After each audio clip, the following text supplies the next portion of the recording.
కైలాసగిరి శిఖరాన అగ్నిజ్వాలై వెలిగే దేవా, నీలకంఠ త్రిశూలధారి ఓంకారనాథ, ఆరుద్ర రూపాలోకాలను పాలించేవాడా, ఓ శంకరా భవహరా నీ మహిమలే అంతులేనివి.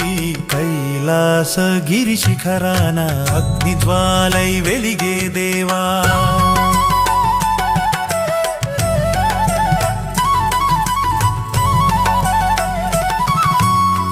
కాలకూట గరళన్ని కంఠాన దాచిన ధైర్యమూర్తివి, అమృతం దేవతలకిచ్చి విషాన్ని స్వీకరించిన త్యాగమూర్తివి.